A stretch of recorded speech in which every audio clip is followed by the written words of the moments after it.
Though it may always be there, you now have a handle on it. That is to say, you can put it where it belongs instead of it occupying every moment of your life. I'm talking to somebody here who needed to hear this. That's the channeling for today. And so it is. And so. Hello, I'm Lee Carroll. Hi everybody, thanks for watching this. I wanted to tell you this is a little time sensitive. Greetings, dear ones. I'm Kryon of Magnetic Service.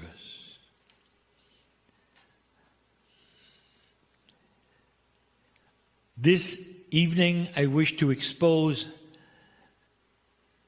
a very important system to you in ways we have not before. We're going to call it the beginning of the information about innate. We have given channels before, and one of them was the mysterious innate. We have given you some of the attributes about your own body. And we wish to enhance it tonight. I have been giving information to my partner. And he receives it through intuition. He's even begun to build a program around it. And yet it's never been publicly channeled. It is the integrity of the way that I work with him that says that many of these things should be put to you and given to you so that you can hear it and analyze it. At the same time, he begins to teach it,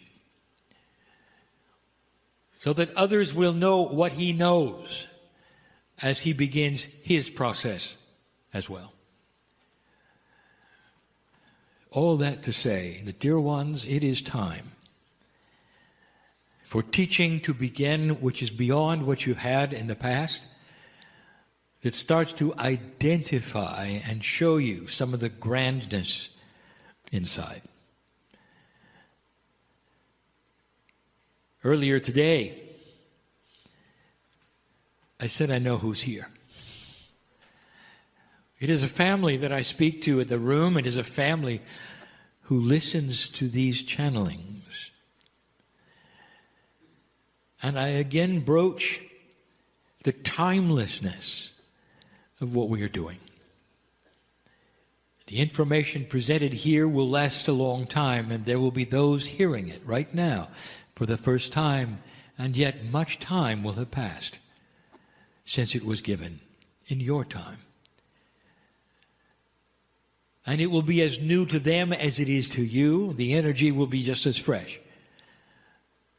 And I say to you that in this timeless attribute of the reality that I am in, I see the potentials of all listeners forever.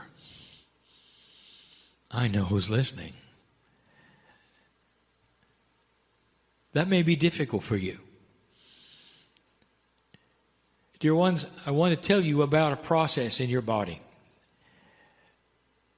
Not only mysterious to you because it is one that does not present itself in 3D, but elusive, for you don't know how to get to it really. Not completely.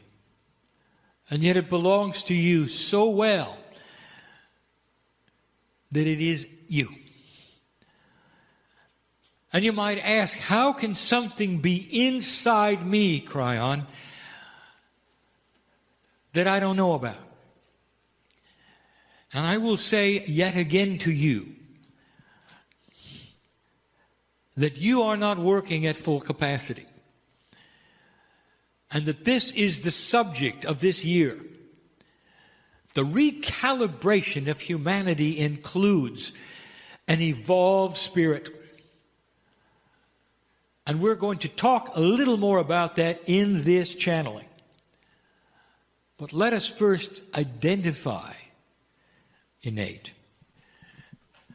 What makes innate so mysterious to you is that it is not a brain function. It is perhaps one of the only systems in the body that is not centralized. This is difficult. It has not been discovered. It is not known in medical science, but it has been seen over and over. What you have in DNA is very difficult to explain. The trillions of DNA molecules in your body are all in communication with each other all the time. This has to be the way of it. If you think about what DNA does, how does your body know which kind of cell it needs and where it needs it? It is innate that it's responsible for that literally at birth. The DNA, you might say, is truly esoteric central control.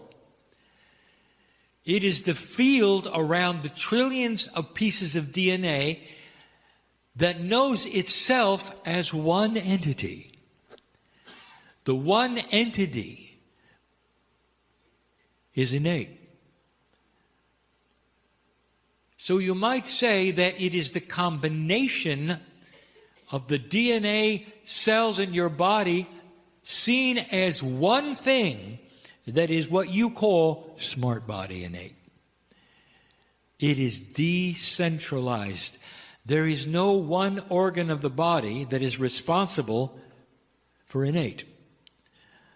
Every single part of the body is involved in smart body systems.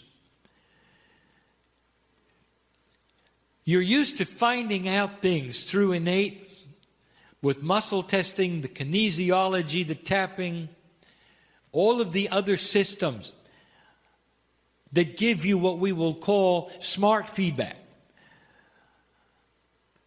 In order to find out what the smart body wants to tell you. And those who facilitate this know that they are talking to a field in the body and not an organ, not a gland, not the brain.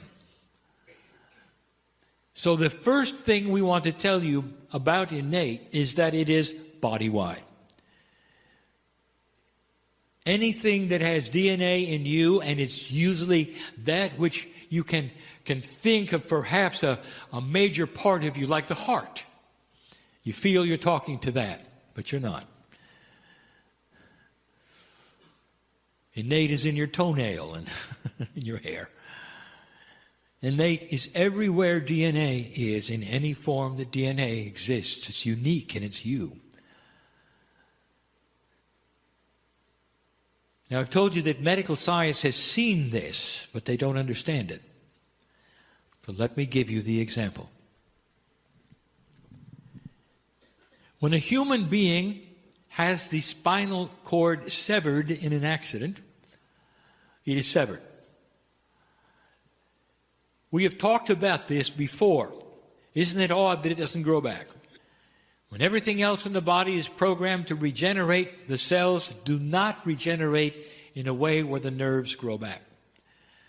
We have also told you there will be a time when it does, and that this is all part of the evolved human that is coming. But let us talk about the way it is now. Let us see that you know or have seen a paraplegic.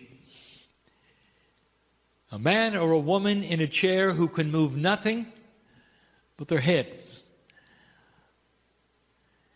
Now, does it make sense to you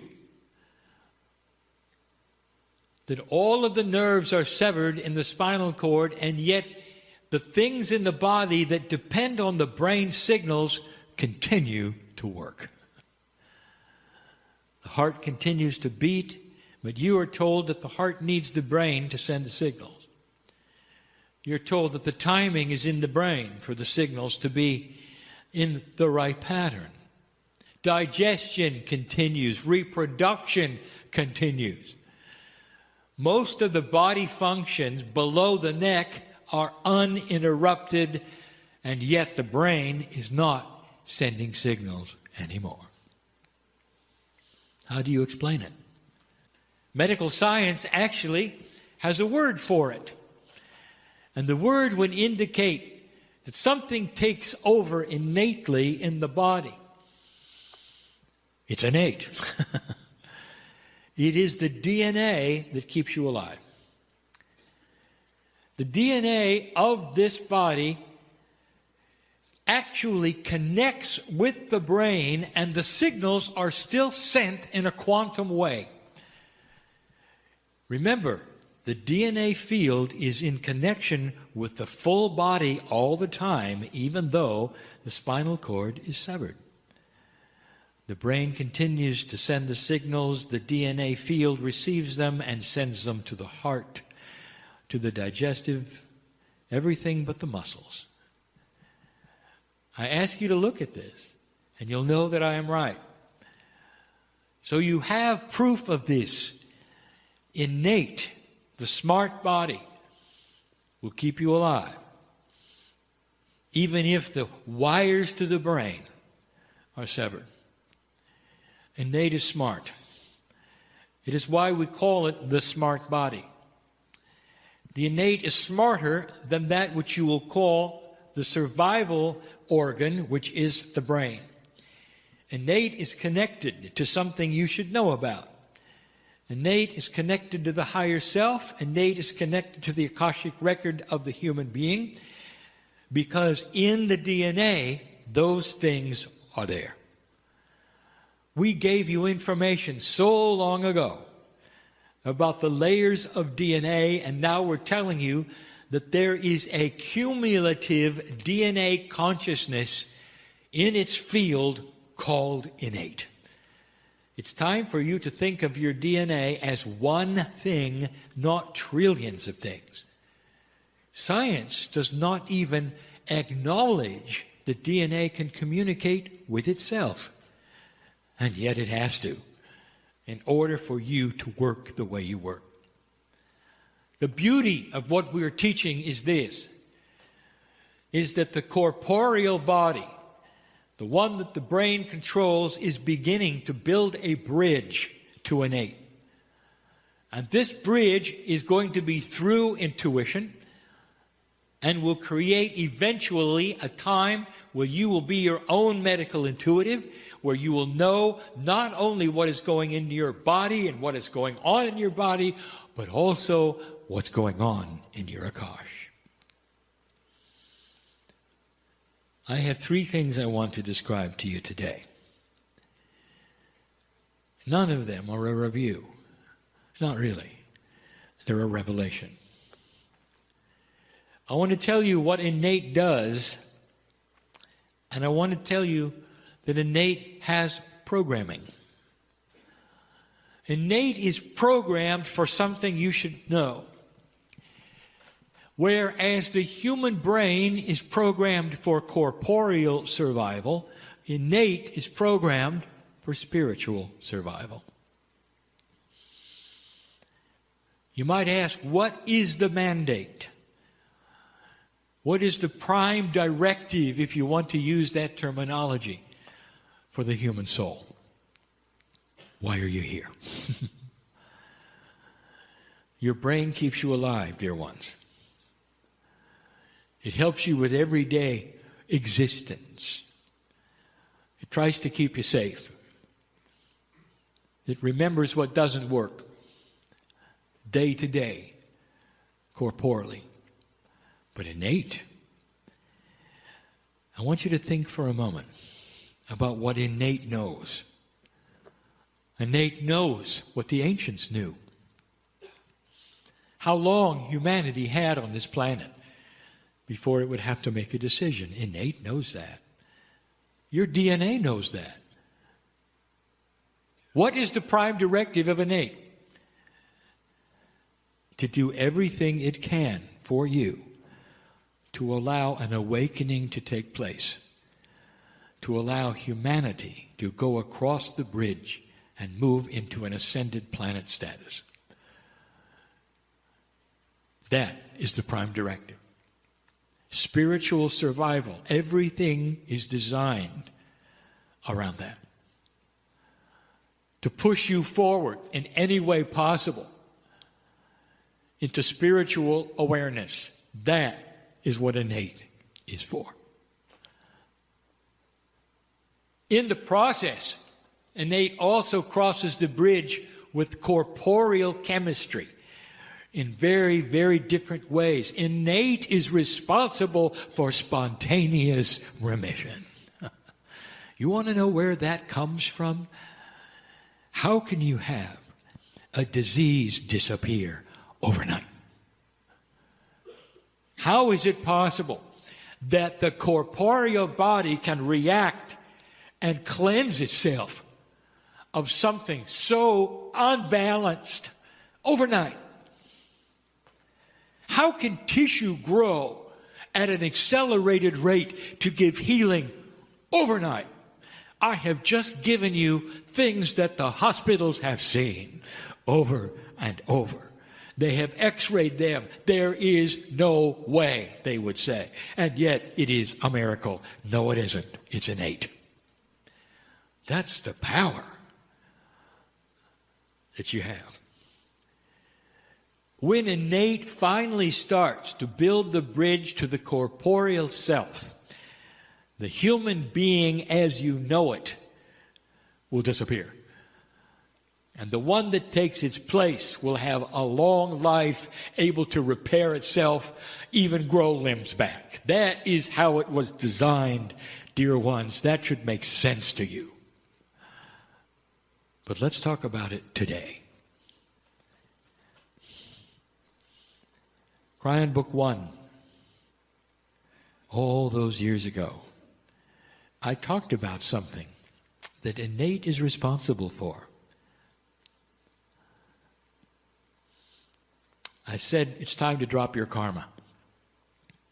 Where is karma stored? It is a result of past life experience pulled forward through the veil into a reincarnate body. It is an energy of unfinished business. That's karma. It's in the DNA, and innate governs it. And so, when we said it's time to drop your karma, how did we say to do it? You must talk to your body, talk to your cells, and say, I am done with the energy of the past, I drop the karma, I move forward. These were the first instructions you ever had from me about a process that crosses the bridge from the corporeal self to the innate. Pure intent. You address your body in a way that is so pure that the body sees it and acts. And that is how karma is dropped. Now I want you to see what was not stated. Would it make sense to you that as you come into an energy as an old soul where karma is no longer needed, wouldn't the smart body innate drop it by itself? And the answer is no. Now listen, because this is the teaching of the day. You see, innate, as smart as it is also programmed. And it's programmed in a survival for spiritual self. And karma has always played a part in that. You have got to deprogram innate. It has a bias. It's been doing this as long as you've been a human. It was designed to do certain things in a certain way, and consciousness is the key to change it. It always was. It always will be. Your free choice is needed to deprogram what I will call the instruction sets of innate. So dropping your karma was the first instruction we ever gave you. Now there's more. And it gets more complicated. Innate is programmed to try to keep you into spiritual survival, and there is an older system in innate that it still has, and you've got to deprogram it. This reprogramming, you might say, through consciousness is not hard. Your consciousness, through pure intent, is king. You've always known you can change your chemistry, heal your body. Talking to innate is the key. How would you like to trigger your own spontaneous remission? Think about that. You can do it. This is the next step, dear ones. Talking to a cellular structure and controlling your chemistry is one thing. Controlling innate is another. It's you. You have permission. We told you some things in a channeling recently. We told you that affirmations are important. Now, affirmations are not repetitive phrases of meaningless consequence. And you know the difference. If you've memorized things that people told you to memorize, and mindlessly you repeat them over and over in order to accomplish a certain number of times, nobody is listening. Nobody. Because it is not seen as anything but verbose conversation with yourself. That's it. Consciousness that is focused is pure intent. You mean it. Affirmations, especially the ones you create yourself out of your own consciousness, put to your body on a regular time schedule on purpose. You have an appointment with your innate and you're going to talk to it, and here is the affirmation. And that is the way it works. You must talk to your innate as your best friend, as a human being sitting in front of you, and you're going to have a conversation. Would you then just repeat things over and over to another person? And the answer is no. You'd give them the credibility of intelligence to listen. That is the credibility you must have with innate. Innate is your smart body. And it's time for you to reprogram what it thinks is your spiritual survival, because innate has not crossed that marker with you. Your consciousness has crossed into this new energy, and now it's time for you to reprogram everything. Recalibration, dear ones, is not automatic. Old soul, there are a few things you should know. Do you find it interesting that innate knows all about your past lives, but you don't? How is that for a system? How would you like to know more? What is it that you have in your past lives that you could use today? We've talked about this. Mining the Akash is done through free choice of consciousness talking to your innate. Muscle testing, yes. Tapping, body talk, affirmations, whatever you can do that circumvents the corporeal logic of the human brain will work for innate. You have got to think different. You are used to quantity, repetition, loudness, perhaps. You're used to linear concepts to change things within you. Allopathic, no. Homeopathy counts on innate to work. Did you know that? A tincture sends a signal to the smart body to make the changes that the tincture has intent for. That's the reason for homeopathy remedies. They're designed specifically to send a signal to innate. Do they work? Oh, yes. You see, there's a whole concept of who you are that lurks in a place that we're asking you to connect to. If you connect to innate, you can start finding out about who you used to be. Innate will give you what you need to know because it's smart. You can ask innate who you were in a past life, and it will not tell you if it is not important for your spiritual survival. But it will give you karma to push you into areas that it thinks you need for spiritual survival. So let us talk about what you have to reprogram, which is the biggest issue of innate. Number one, drop your karma. We say it again. That is number one. What is it that continues to push you around, dear ones, that is the Achilles heel of your personality? What is it that is there that you just don't understand why it's there? I'll tell you, it's the energy of the past. Get rid of it. Innate will do what you tell it. If it sees that which is spiritual logic, and it will, because this channel, innate is listening to, along with you. You are the consciousness trigger to change your own innate. What is it that innate is built to do that makes no sense at all? And I'm going to tell you right now, with everyone listening. Dear ones, there is a system called reincarnation that is the engine at the moment for spiritual advancement on the planet. You live a lifetime, you learn certain things, and you die. You are reborn into the planet, and in your DNA, Akash, or I'll say the well of wisdom, it is there.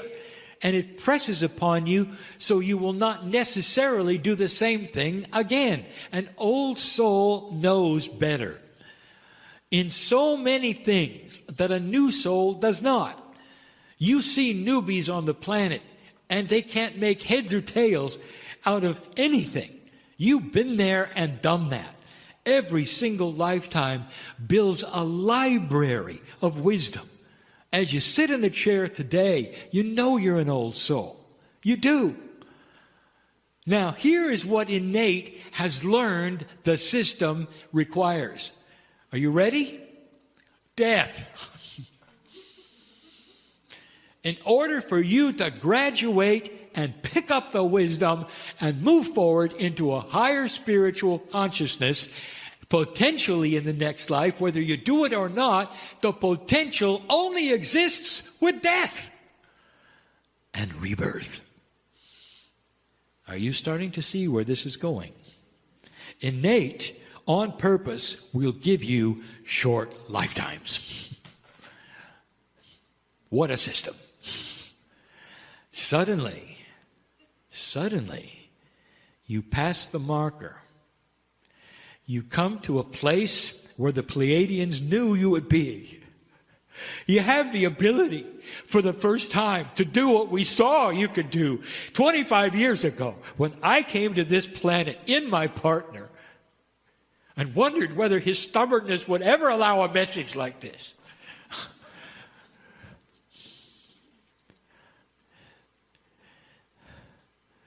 I want all of you to start telling innate that you don't need to die in order to capture the ideas that you are being given now of an advanced spiritual thought.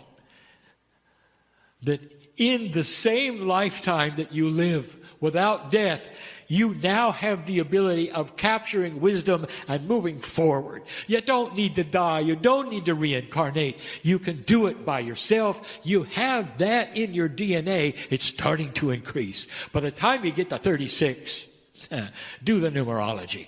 It's done. You now have the ability to stay. Innate doesn't know that. Thousands of years. It has been progressing your spiritual growth by short lifetimes. I hope my partner is understanding this, giving you this in a way you can see. What if you didn't have to do this way? Innate needs to know it. longer lifetimes are the key. Doesn't it make sense, dear ones, logically to you, that you can accomplish more on this planet if you don't have to be reborn and grow up all over again? Stay. Some of you carry around what we will call a near-death experience potential. Now, this is a time when perhaps the karmic part of you saw your death. The potential exists for a synchronicity that pushes you right into what innate thinks you need. Time for completion. Because you need to be reborn and get on with it, because that's the only engine it has ever known for you to carry the wisdom over the veil. And now, as you start to touch the higher self, you can bring it into your current lifetime. You can have the aha experience. Some of you can be brought to your knees and come out with a completely different personality. And it's happened to those who are listening to this right now. Who were you 15 years ago? Are you the same one? You think the same way, you do the same things. There are many on this earth who will say, yes, I'm the same person. Of course I am. That's the way I was born. Not you. Because you know you've changed your personality. You've changed your human nature. You've even changed your corporeal structure. There are those in here who have stopped aging. That's what this is about. The key to stopping the aging process as you know it today is by communicating to the innate and saying you don't have to die to have a spiritual growth. And you can do that any way you want. Learn how to build affirmations that are positive.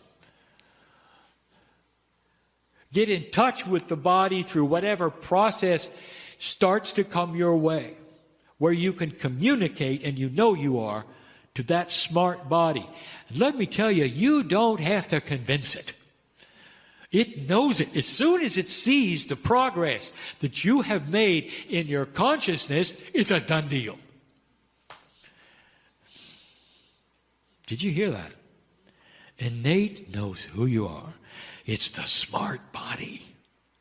It wants to cooperate. As soon as it sees a new avenue of spiritual evolution, you may live a lot longer than you want to.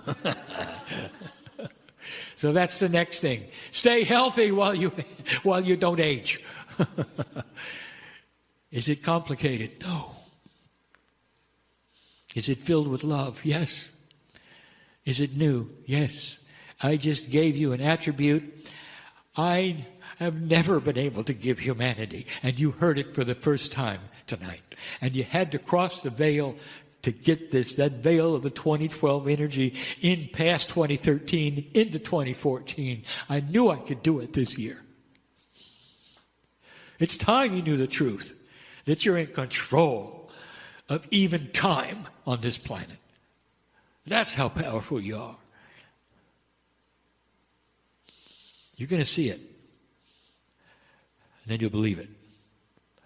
Not all of you are able to do it with the same strength. That's because each of you are individuals. Dear ones, I know who you are. The old souls of this planet awake. Awaken to the new processes of a new kind of life. And in the process, don't be afraid of what you see around you. Because there will be those who don't agree, who can't do it, who don't understand it. Sometimes the difference that you are will frighten them. Not forever. Because there'll come a time when all humanity will know what I'm teaching tonight. And so it is.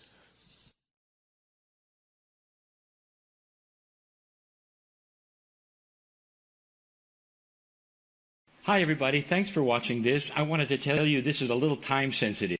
Hi, everybody. Thanks for watching this. I wanted to tell you this is a little time sensitive. Greetings, dear ones. I'm Kryon of Magnetic Service.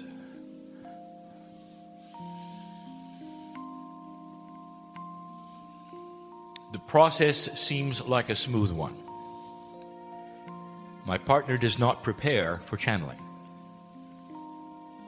And that is because some time ago, I gave him the information that at the cellular structure he could always be prepared. In his daily life as he walked around, that which he calls channeling, which is connection to the higher self, could be with him 24/7. There are those who would see the process and say it is not accurate and is not true because the channeler doesn't prepare. He doesn't face the right direction. He doesn't breathe correctly. He doesn't give time for the negativity to move away. And I will tell you that all of those things were accurate at one time, but now they're not. The paradigm of energy is changing. The relationship between you and the Creator is changing. This is something that has happened only because of what humanity has done. I want to review yet again for those who perhaps are just listening to this at the same or first time.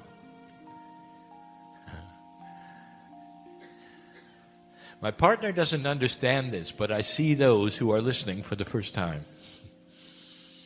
It's not in your time. Dear ones, in an energy that we come with and from, there is no time. We see that which is potential. We see those who are listening for the first time. For you, it would be later. For me, it is now. I see you there, dear one. The energy of this planet has changed greatly in the last decade. Energy changes slowly. Civilization of humanity still has complete and total free choice. The speed at which things occur will be completely and totally dependent on the free choice of the individuals, both light and dark. One of the attributes we have told you before is that the old souls, if they go into fear and despondency, it's going to take a lot longer. But it's still going to turn around. There will be those who would listen to this perhaps 30 to 40 years from now. But this particular message will be indeed preserved in ways that you cannot even fathom at the moment. Some of you will carry it around inside you. I cannot even describe the way that will happen. And when you hear the words then, you will know I am correct, that things happen slowly, but they happen.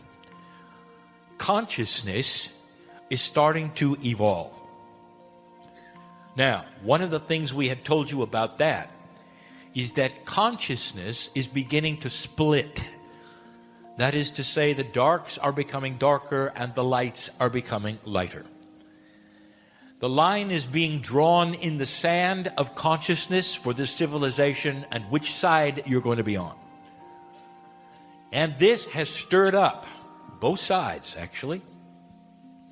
Those who existed in the dark and forever controlled things out of sight and had many names that you called them and you knew about them. Illuminati was one. All of these kinds of things are coming to a close because there is light happening on the planet more than they thought. Literally conscious decisions of integrity starting to force them out of the place they have had for hundreds of years. They're fighting for their lives. And this is what you see on your news. Now, that's a review. It has to do with energy. So I want you to connect the dots as we give you this message and this channeling today, for we're going to do it methodically, showing you some things perhaps you had not thought of before. The question is this: does consciousness have energy? Do thoughts have energy? We have told you before they do. And there is a great deal of proof of this that you never even think of. Your best minds know that it is so, but cannot measure it. So the energy of consciousness becomes an elusive idea instead of a measurement in physics. We have also told you that there will come a day when you can totally measure this in physics, and it will have mathematics involved. When you're able to see quantum fields, you will be able to see that which is invisible today. You do not know what you do not know. Consciousness has physics, energy that you can call upon and measure. And right now to you it's elusive how to do this. And I want you to connect the dots and listen. You experience it all the time, dear ones, all the time. When you sit down in a movie theater next to somebody and you feel something, and you move. And someone will say, well, we were just sitting down, everything was fine, and you want to move? And you'll say, yes, because the stranger next to me is unbalanced, or perhaps has a disease. I can't tell, I just don't feel right about it. And this has happened to many of you who are sensitive, and I ask you, what is it? There's an energy that was broadcast to your innate that said, move. And you did. This is energy. This is not something elusive that we can talk about. You moved because you felt something. That is very 3D. And you watched the film from another perspective.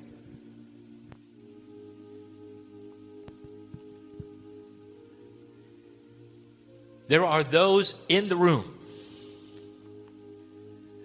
who have crashed their computer because they're having a bad day. And you know who I'm talking about. Now I'm going to ask you, how? Consciousness, anger, frustration, disappointment, fear, created an energy that was so great and so dramatic that it actually upset the electronic path of circuitry. Make it worse, you turn it on again, it happened again. Some of you were so aware of it, you had to leave and come back. There are those, and I'm not going to name them, listening to this channel that are aware that they have actually put out light bulbs because of their thoughts. They didn't explode, they simply stopped. There are those in the room, including one who sits in the chair in front of you, who has an attribute who drains batteries. What is that? I want you to connect the dots. This is consciousness over matter. It is real. You can see it. You don't know what it is. You can't measure it.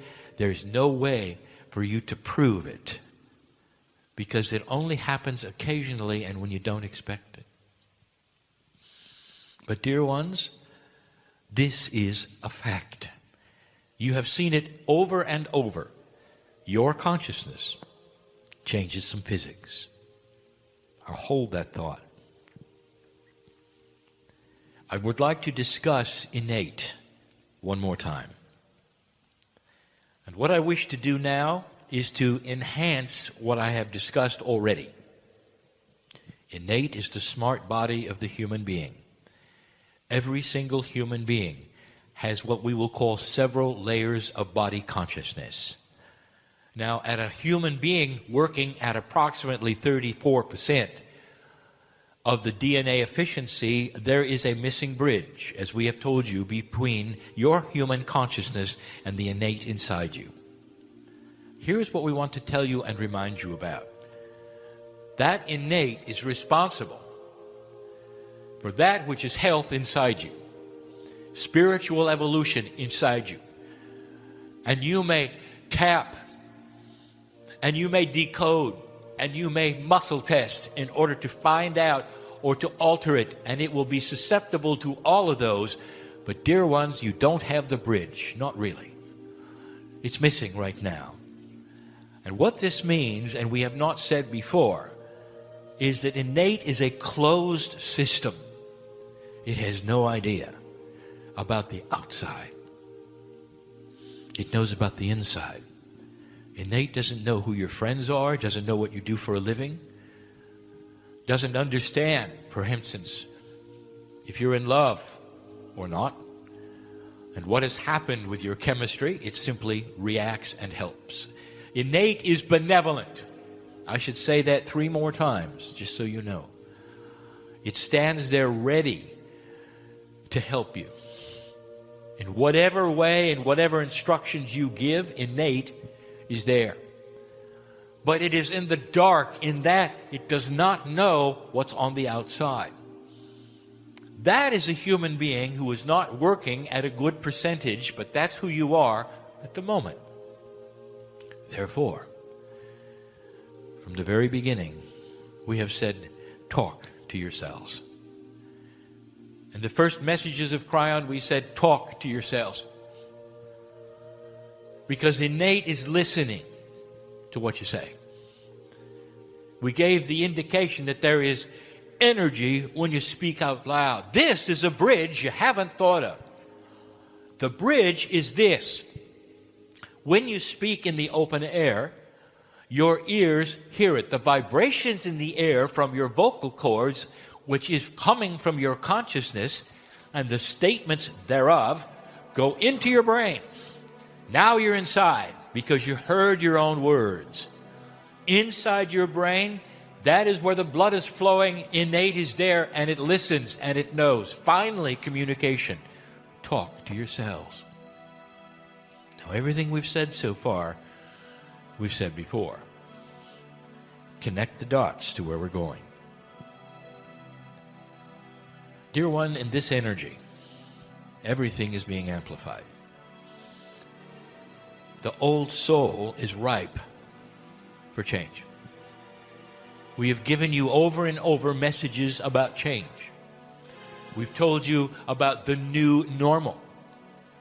But now we're going to give you information about creating reality. Some of you have heard before the term, you can create your own reality. It's interesting what human beings do. There is full and complete belief that your thoughts can do something. And yet, you don't practice it. Now, in some ways, you do. Let me review one of the perceptions that you have. You'll get together and meditate. And often you will meditate for things about the planet. Creating love where there isn't. Some of you will actually go into prayer groups. And you will pray for those who are less fortunate. I want to ask you a question. If you participate in any of this, let me ask you this question. What are you doing? Now, there are those who will say, well, we're beseeching God for intervention. Dear God, we need rain. Please do it for us. Dear God, those people need help. Please help them.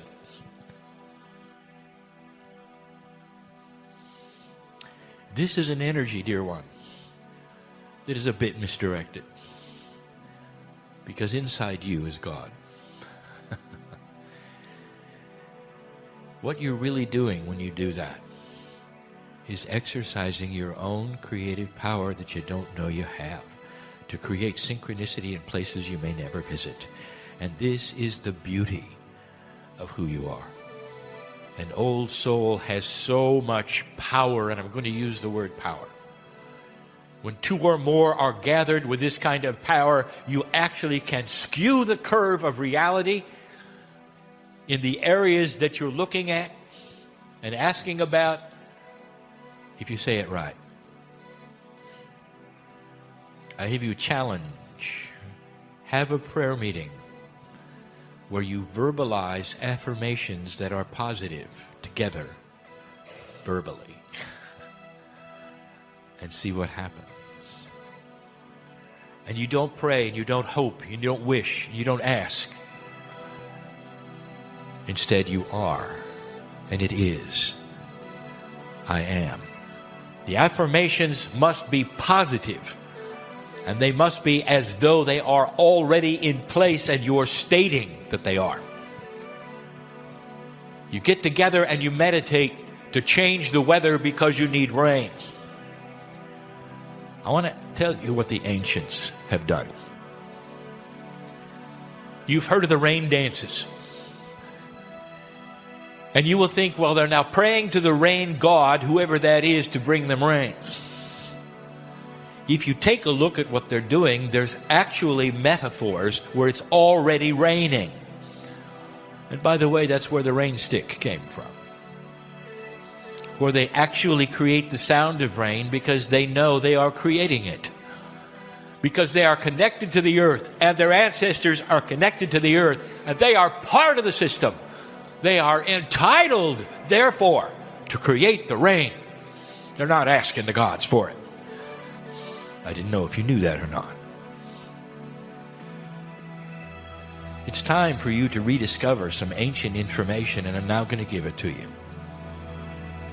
It's the third point.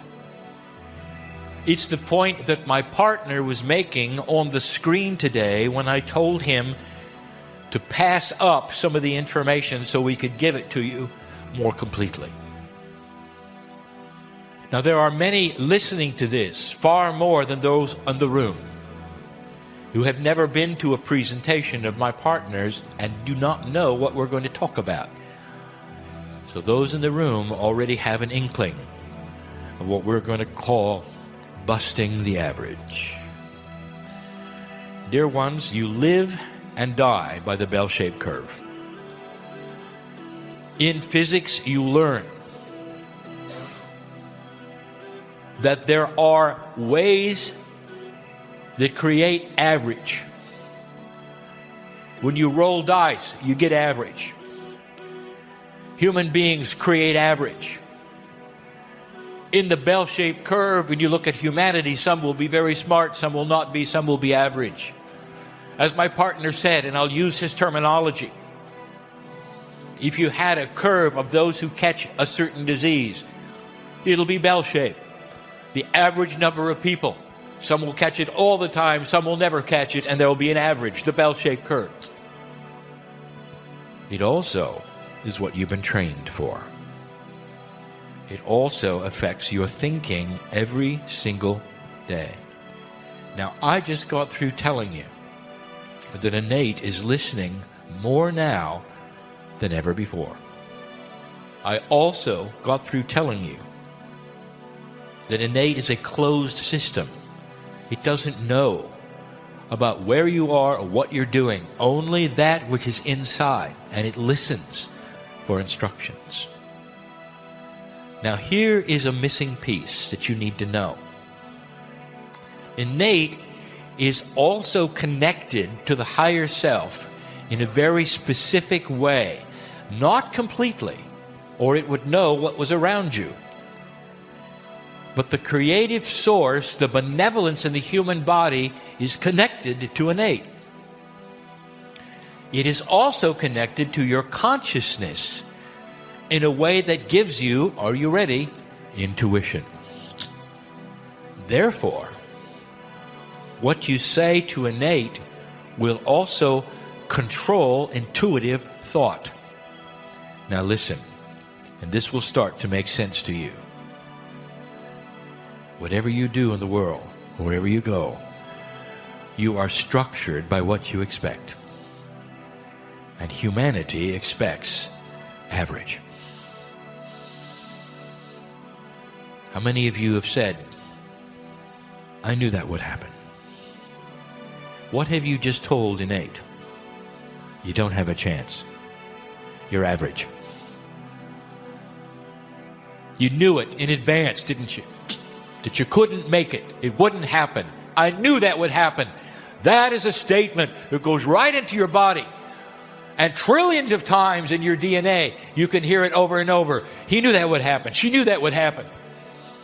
What can we do so that it will never happen?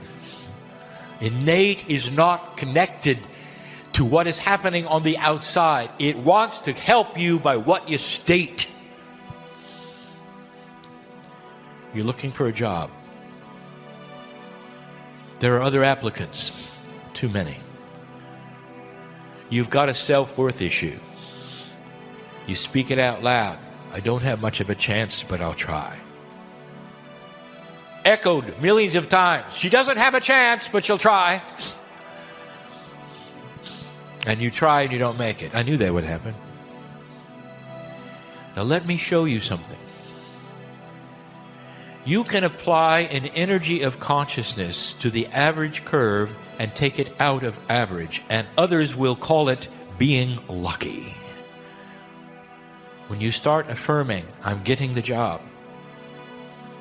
I see myself there already. I am the job. Thank you, Spirit, for the job. Innate sees it and starts working with your intuition. And the intuition then creates synchronicity for you to be in the right place at the right time in order for things to happen. Perhaps not to get that job, but to get one that is even better you didn't even know existed. This is synchronicity, dear ones. Outside of the bell-shaped curve, outside of the average, you are really lucky. I just gave you the explanation of creating your own reality. And it has to do with what you speak out loud. Some of you have a habit of self-deprecation.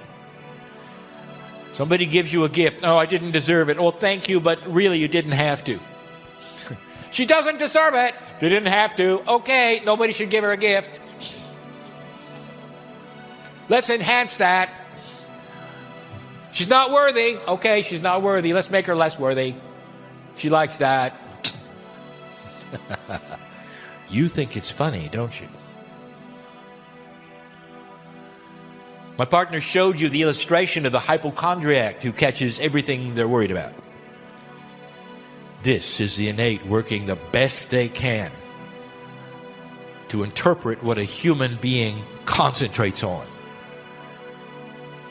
If you concentrate on disease, whether it's in fear or whatever, innate sees it as your desire and tries to give you what you're concentrating on. You watch the news. What are you concentrating on? Fear, worry, anxiety, because of what's happening on the planet. Let me give you an option, dear ones. If that's what happens to you and it affects you at all emotionally, if you have anything to say about it to others, I'm worried about this, I'm worried about that, you would be far better to turn it off. Turn it off. And then you would say, well, Kryon, then I would be misinformed. Not really. Dear ones, you carry light for this planet. And the very light that you carry for the planet is going to affect the news someday. And you don't have to tune in and worry about it and experience fear and shorten your life and tell innate that this is what you're worried about. Innate will help you create synchronicity. There are those in this room who did not plan on being here yesterday. I know who's here. And now you are. Maybe this was for you. You honored synchronicity and you came. There are those who decided at the last moment that they wanted to be here. And you're here. You are plugging in to the system that we have described before, that is not linear, not logical, and based only on intuition on which way to turn, left or right. When you start affirmations, when you start describing who you are in the terminology of the I am healthy. And people hear you say that and they say, well, wait a minute, you're not healthy. You got a disease. How can you say I am healthy? What you are doing is affirming the future. Innate hears it and starts to work. The process of tapping, the process of decoding, the process of kinesiology and body talk are all ways of discussing what you are with innate. Not what you want, not what you wish for, but who you are. And these things then start to take hold, and the chemistry of your body starts to shift. Your intuition starts to then shift to give you what you ask for. And it is unlimited in what you can do. Dear ones, how do I tell you this? You are not a slave to the bell-shaped curve. In gambling, you have the dice and you roll it, and you look for chance, and you look for the few times it's going to land correctly. If you apply that to this system,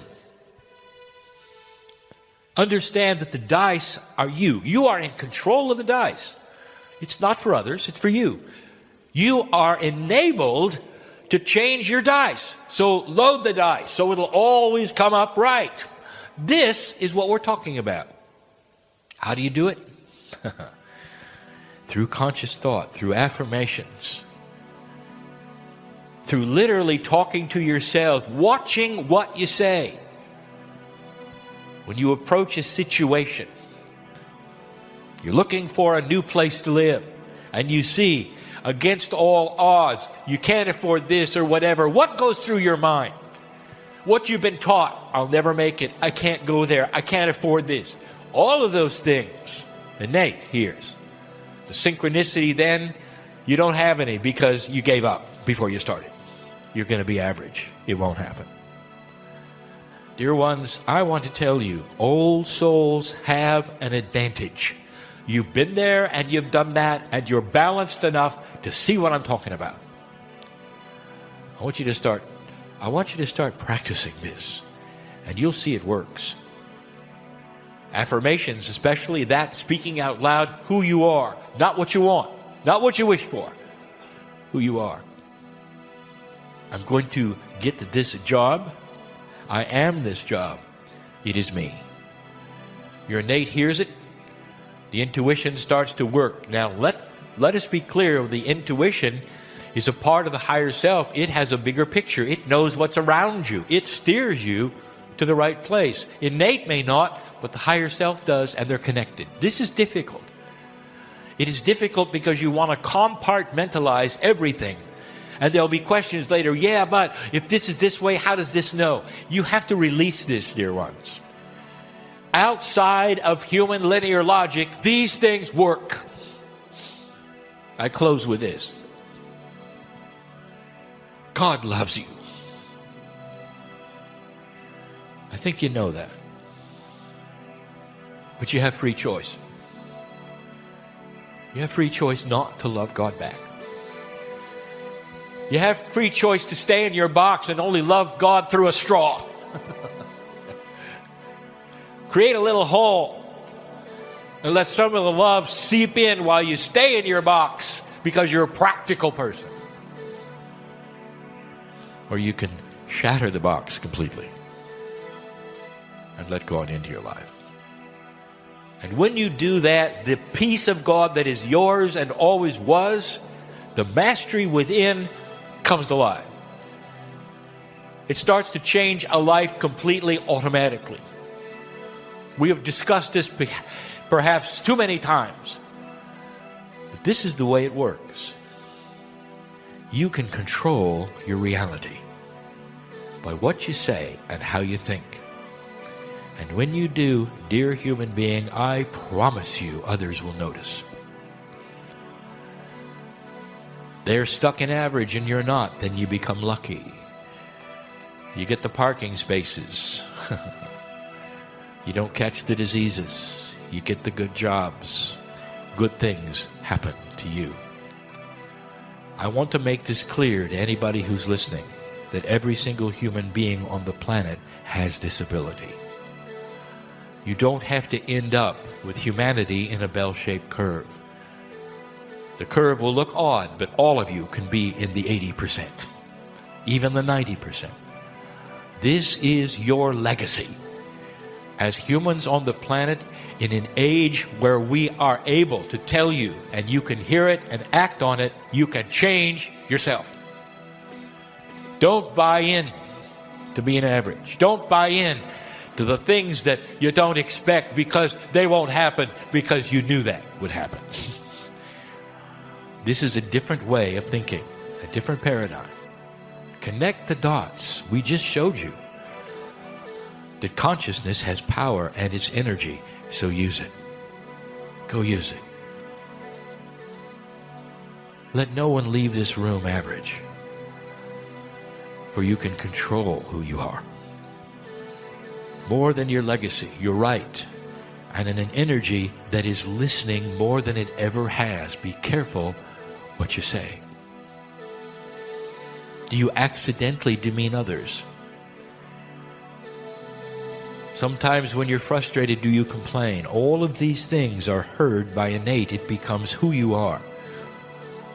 And you become less than the mastery inside. This is the message for the evening, dear ones. It's a glorious message, enhancing the abilities and the splendor of the human consciousness which we see developing. There is hope over the horizon. Do not count the days, for that is not the plan. Every single day of your life, be 100%. That is the light that this planet needs now. I am Kryon, in love with humanity, and rightfully so. And so it is.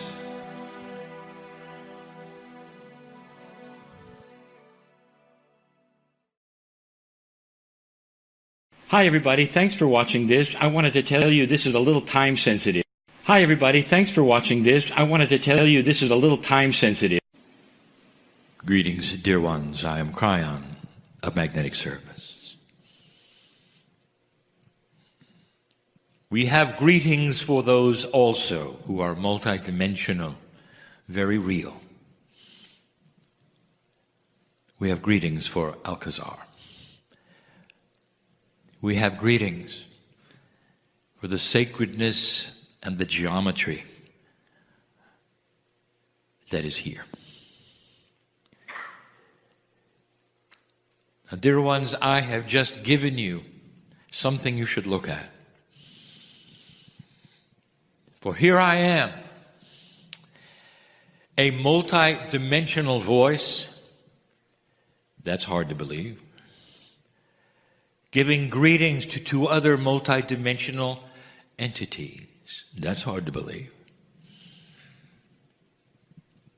And all of this in the face of a changing energy on the planet, which is also hard to believe.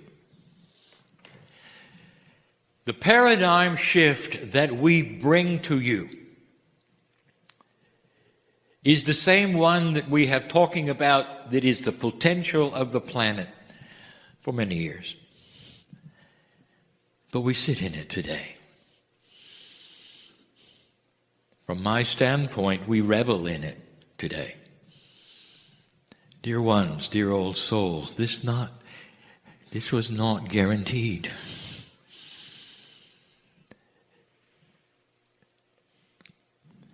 I want you to get used to the fact that this planet and consciousness and life itself is going through a real physical transition. The transition that you may think it's going through is that which you believe as an esoteric believer. It's very, very easy for one who has spent many years in esoteric belief to see, feel, sense energy shift. And so many of you are aware. However, you're used to this. You're also sensitive to what I will call some kinds of multidimensional things. Some of you will see the energy. You will be aware of the aura. But I'm talking about the earth. I'm not talking about just the old souls. This planet is going through a physical, multi-dimensional shift. We prepared you for it. Kryon is the magnetic master for the first thing that I did with a grid group from the moment I got here to 2002 was to move the grid of the planet.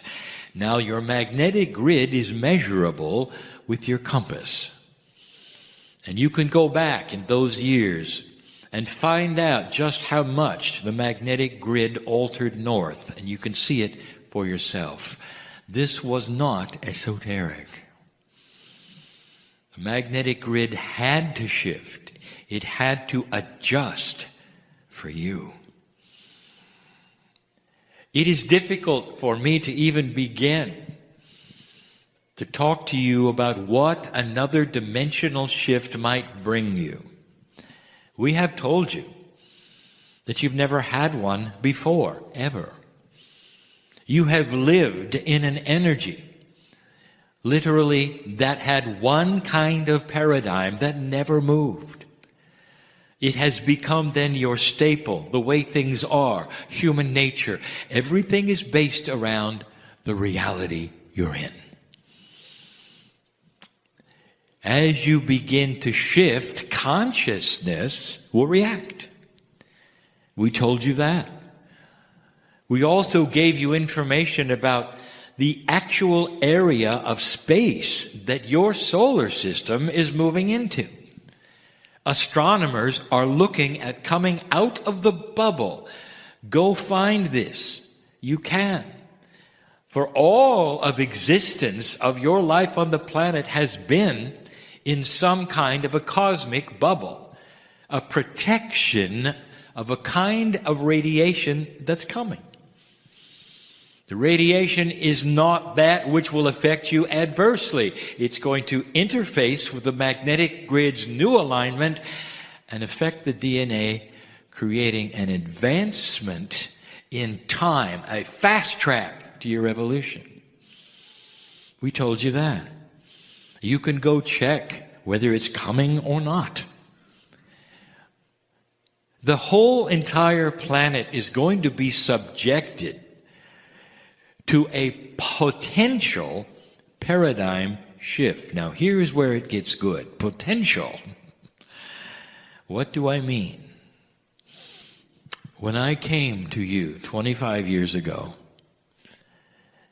I said there was a potential shift coming based upon the probabilities of where you were and what you were doing. I say the same thing today. The snowball is rolling. It's hard to stop it from collecting more snow and getting bigger. That is the consciousness of the planet. A slow process that weeds out the dark and the light, that takes into account the reactions of all consciousness to the new energy. Imagine if you were invested in dark and evil. Imagine that for a moment. And imagine that this investment was fine as long as nothing changed. You could control what you're used to controlling. All of the darkness would still be yours. And suddenly, there's a little too much light. Something is starting to shift and change. What would you do? And the answer, you would go on a raging campaign of fear in order to keep things the way they were.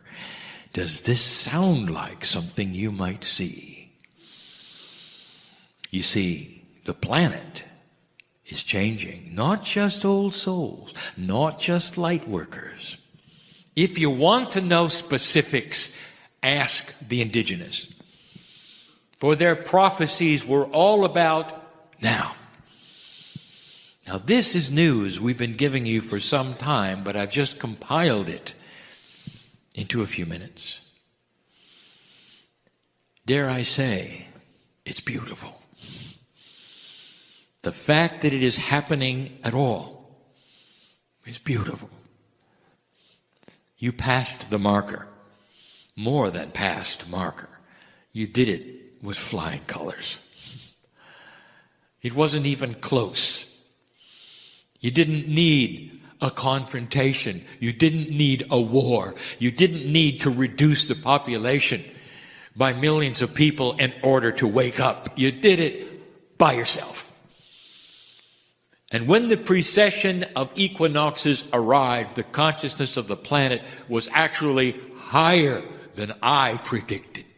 And if you want to see that, you can go back and you can look at my first communication with you, which you call Kryon Book 1, where I gave you some of the potentials which included a mass death experience on the planet which may wake you up, and you didn't need it. You didn't need it.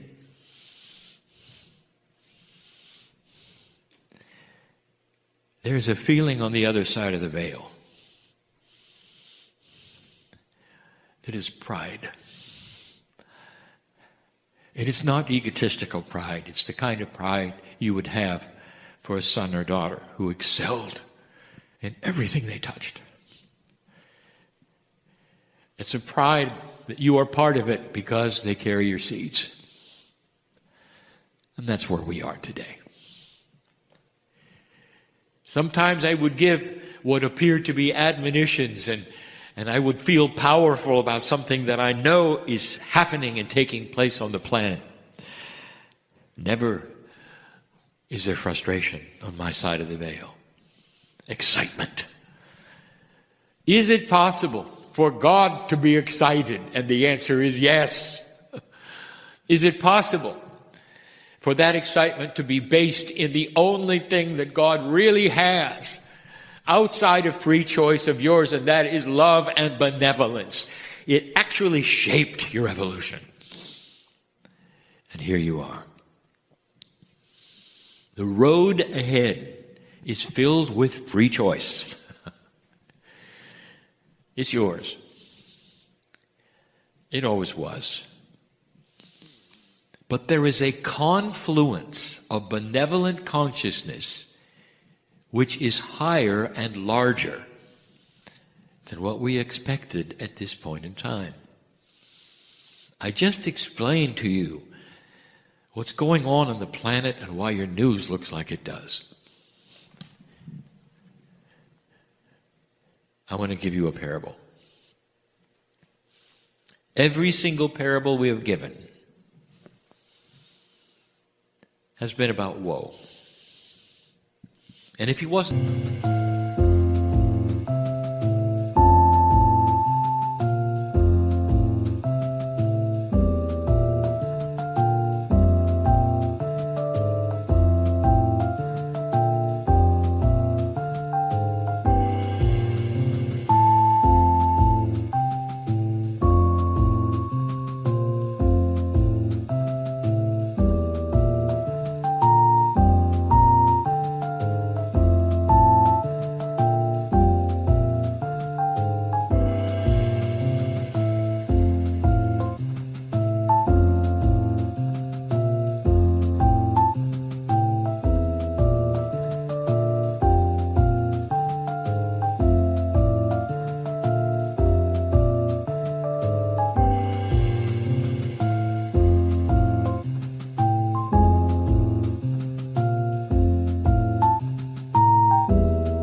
of woe is similar, perhaps, to what you might experience. Maybe a little different, because you're all different.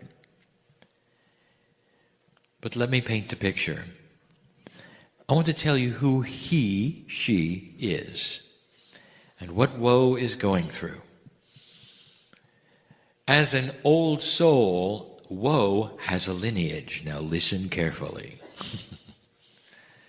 The lineage of the old soul is one who has fought the good fight.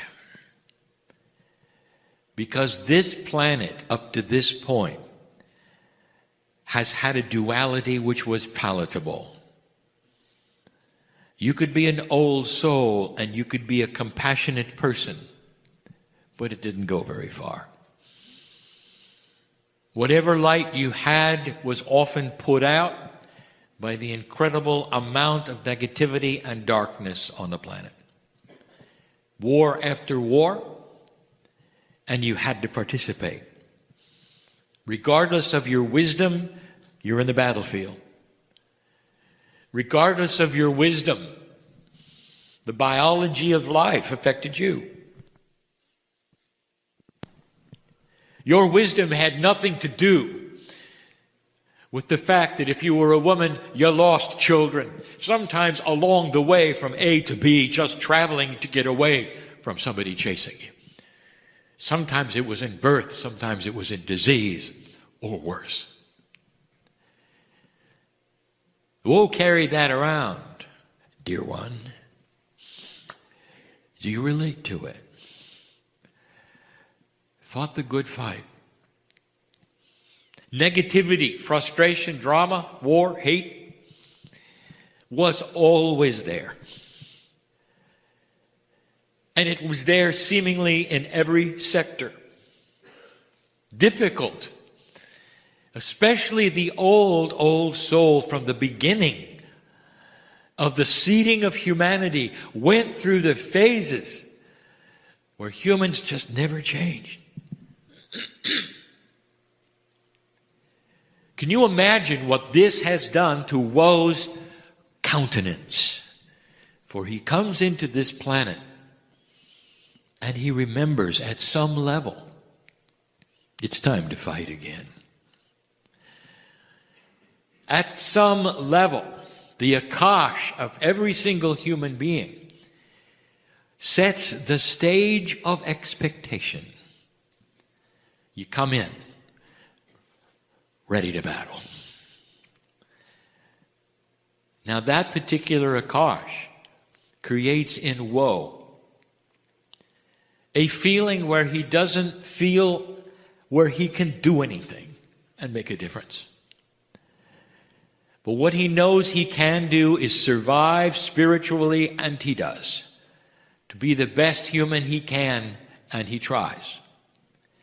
The Akash sometimes holds him back because he remembers at some level what it was like to be the shaman, to carry the information that people wanted, to heal, to be the intuitive who could read somebody as they stood there.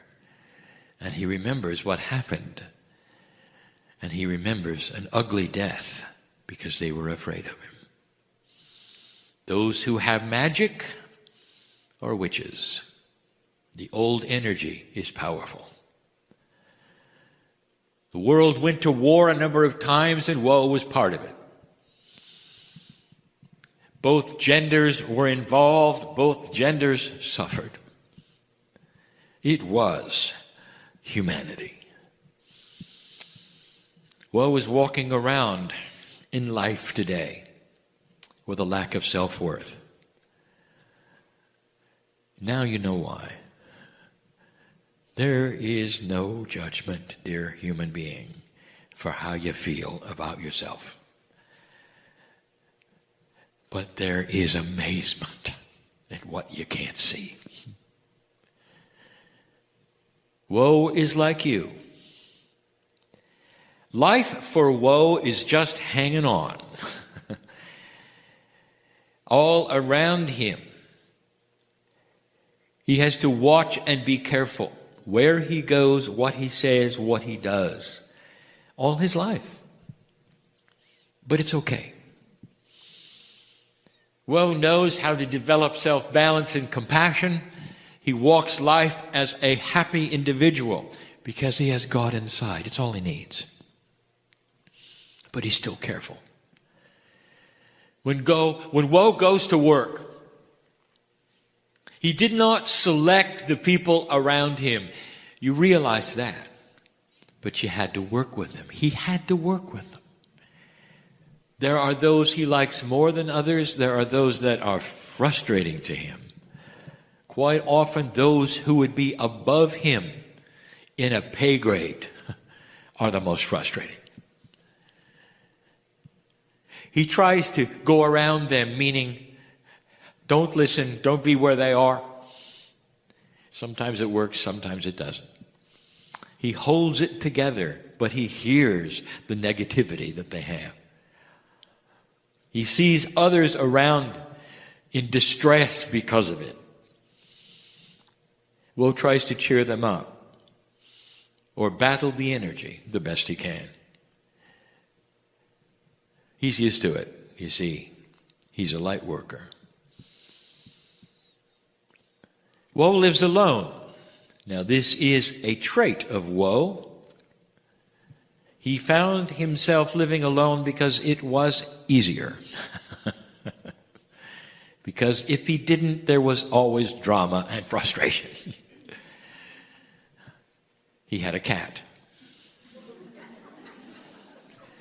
And to make things worse, the cat didn't like him. Imagine having an animal that you're compassionate about that doesn't really like you. You would come home and the cat would pout because he had gone. When it was time for the cat to eat, he knew it because the cat would come up and bite him. But woe loved animals, and it was all the cat had. Woe knew that the cat's life was dependent on him. Despite this, he was still cheerful. He named his cat, Cat. Hello, cat. How are you? I love you, even if you don't love me. This was woe's life. It was not a bad life. Actually, he liked it because he was at home with the battles. These were easy battles. There was no war to fight now. He didn't have to join. There was no mass death. There were no plagues anymore. That's odd, isn't it? At a time when there was a fraction of the number of people on the planet, where there was no air travel to carry contagion, there were no plagues, none at all.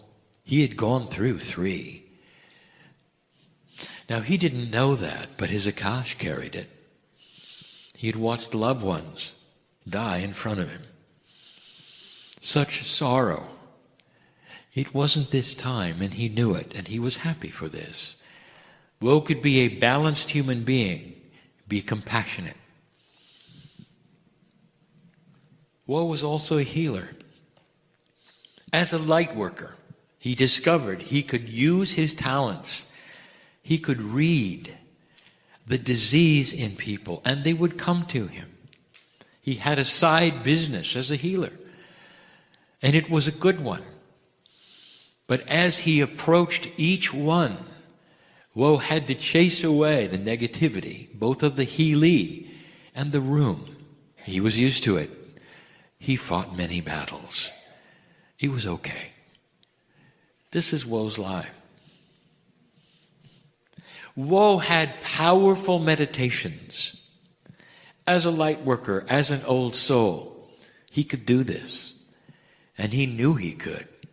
This was his solace. This is what he loved the most. He had the connection to God. As much as he could.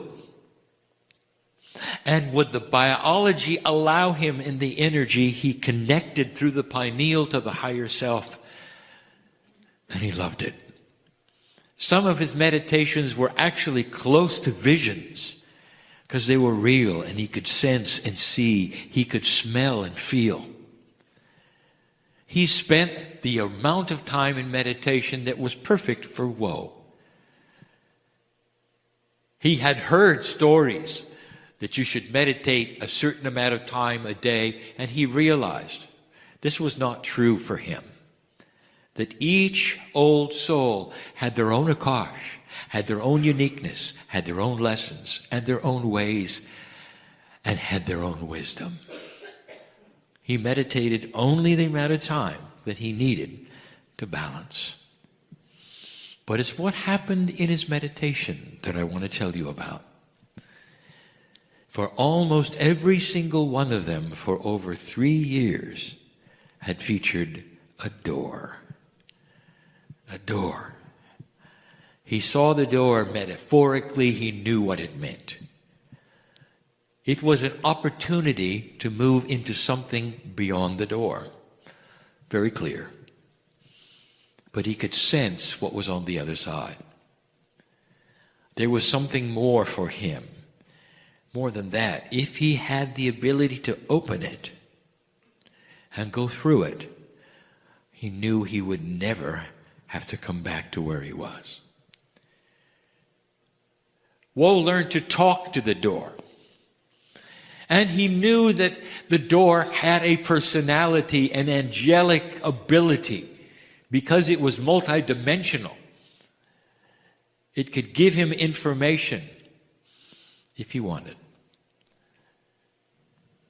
He thought perhaps that the door represented a final lifetime, perhaps even an appropriate death. When it was time, he would walk through it and never have to come back to the planet. He weighed all of these things in his mind. He didn't know what the door was about until he was able to start talking to it. In the vision, he was limited in what he could ask and the answers that could happen, because he knew that he was in a space that was sacred. It didn't work the same way in 3D.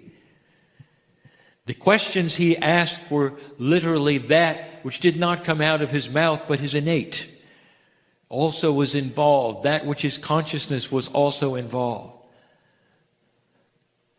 He would say to the door, "Who are you?" And the feeling he got, not the voice, because he never heard a voice. He got his messages through his intuition, right into his brain, as though there were a voice. And the voice was always too beautiful for words. The voice was genderless. The voice was whatever he wanted to hear. It was the most beautiful sound he could imagine. And he said, "Who are you?" And the voice said, "Whoa, I am your future." He didn't understand it. How could the door be my future? Maybe the other side of the door. He saw the door, he admired it. He loved the fact that there was benevolence on the other side. Occasionally he saw it glow. Underneath the door, he could see light. Whatever was out there in his future, he liked it. Woe continued to have the visions of the door. Sometimes he would simply sit and be with it, knowing that someday he could go through it. He continued to think it was his demise, his death, his last time on the planet, and he looked forward to that time. And then he started asking the door more questions, and it was confusing. "Are you my death?" And the door smiled at him, actually chuckled, and said, "No, Woe, it's your life." Woe didn't understand. In this vision, he felt powerful enough to grab the doorknob and say, "It's time. If it's my life, it's time." And it was locked. He couldn't budge it. Nothing was happening. Nothing. He talked to the door. "I cannot open you." And the door said, "I know." He said to the door, "When can I go through?" And the door said, "Anytime you're ready." And Woe said, "I'm ready now." And the door said, "Come on in." He grasped the doorknob and it wouldn't budge. Pulled and pulled and pulled. This was a frustration. The visions were real. Woe knew who he was. As a light worker extraordinary, he had fought the battles. He knew he was wise in the ways of the world. And the door wouldn't budge. He talked to the door. "What am I doing wrong?" And the door started talking to him. "Whoa, come closer." "I didn't say open the door. I said come through the door." And Woe started to realize what the door was telling him. He had to drop his 3D reality and walk through matter. And he did. Woe literally walked through the door. And in that instant, he got it. Nothing he had ever learned in the old energy was going to work. You can pull on the door. It'll never open. Let me tell you what Woe discovered on the other side, because it shocked him. He wasn't in another world. He was in his world, in another dimension. A dimension that was not anything he could count or describe, but one where suddenly his self-worth was skyrocketing. To a degree where the Akash that he had dropped away. It was simply gone because the old energy has nothing to do with who he is today. Woe was becoming slightly multidimensional.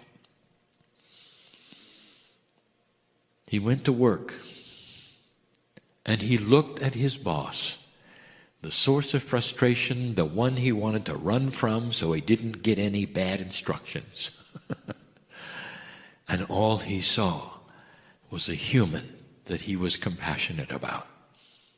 He wondered about that person's life. He felt sorry that they were frustrated and in drama and egotistical.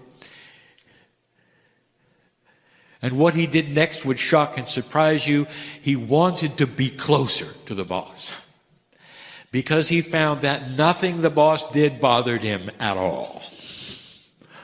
He could sit and listen to the things that used to frustrate him and put his stomach in knots, and he wasn't affected. I want to tell you what happened eventually, so you'll understand the dynamic. You see, his boss did not get the reaction he used to. No one was fearful in that body of woe anymore. In fact, eventually, the boss asked Woe what the change was, because he liked it. Woe's dimensionality had affected somebody else who was not even interested in changing dimensions. This is a process you're not used to. Everywhere Woe started to walk, things became easier. The old energy of battle and fighting, he realized, was a caveman survival instinct, and he was beyond it. He didn't meet darkness where he went because it ran from him. Woe carried a light that was so impressively bright, metaphorically, to that which is darkness, hatred, frustration, and drama, that it literally left the building when he arrived.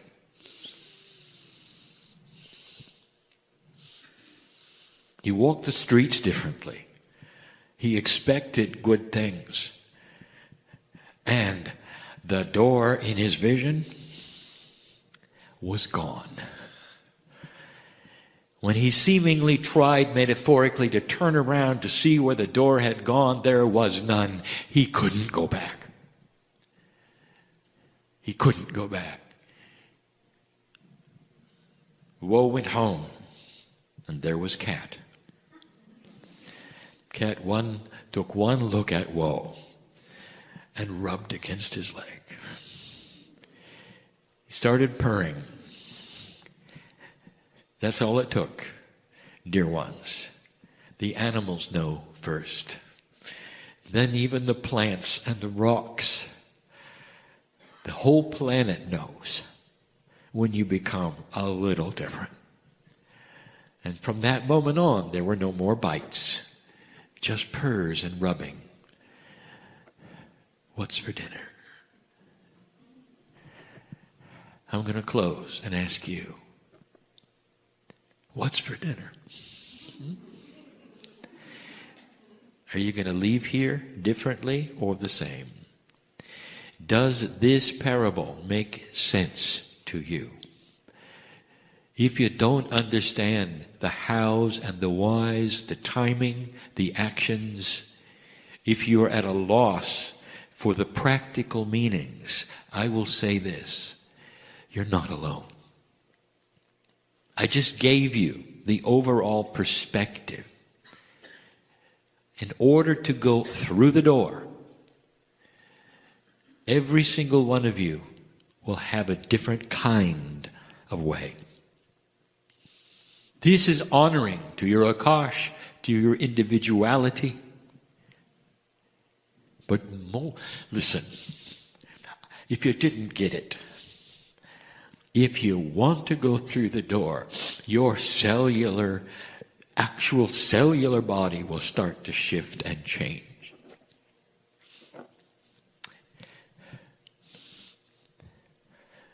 You want to heal yourself? Is it time? Go through the door. Because we want you to stay, and we don't want you to stay in distress. This energy is not cooperating with your consciousness. Have you got it yet? And that's why some of the things are happening to you that are happening to you. You're not supposed to stick around in this energy the way you are. It's time to vibrate higher. Go through the door. What's for dinner?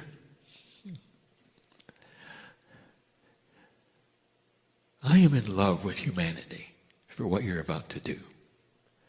That's you. I know you.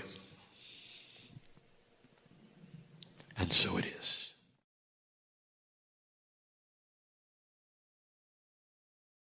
Hi everybody, thanks for watching this. I wanted to tell you this is a little time sensitive.